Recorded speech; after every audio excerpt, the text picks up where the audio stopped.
Many times I've heard some of my students say, Akka, bhakti pieces are boring. I don't really relate to them. And, like there's this constant praise and adoration for something I don't even understand. And I'm an atheist. I don't believe in this God.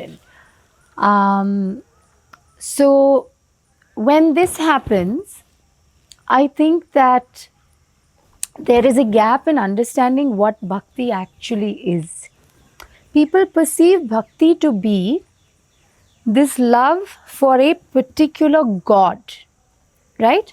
A God who has a form, who has specific powers, who has certain attributes, and who will give you something because you sing his or her praise, right?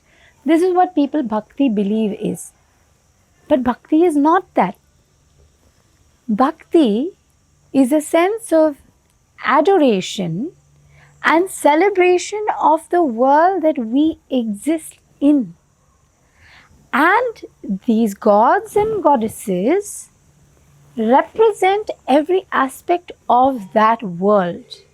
So, if you sing the praise of Lord Sagara, you're singing the praise of the oceans and the waters that are life-giving, right? So, any environmentalist will have the ability to have bhakti towards the ocean, and that's what it is.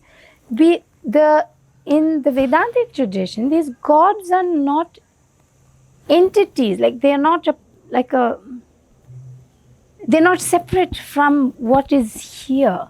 So if I say Bhudevi doesn't rule over earth. Bhudevi is the earth. She is the earth. This is Bhudevi. This very floor that my hand is on is Bhudevi. This piece, this granule of mud that is before me, that allows the germination of all the seeds that I put into it, is Bhudevi. So there is no separate entity. Bhudevi is not separate. This is Bhudevi. So if we are able to celebrate life itself, and if we are able to see or find within us respect and love for different aspects of our life, that is bhakti. It is just that this bhakti that we find for, like many people have a lot of adoration for nature, right? So this adoration that we have for nature, or maybe it's music, maybe it's dance, for every person it may be different.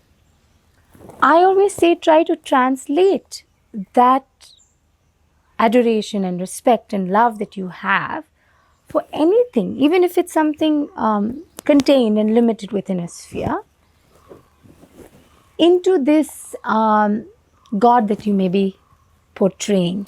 So I don't even say God, I say knowledge, the form of knowledge.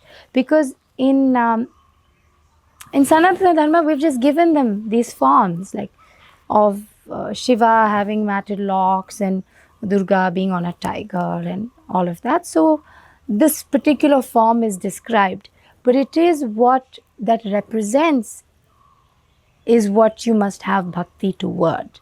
The form is just a representation of that.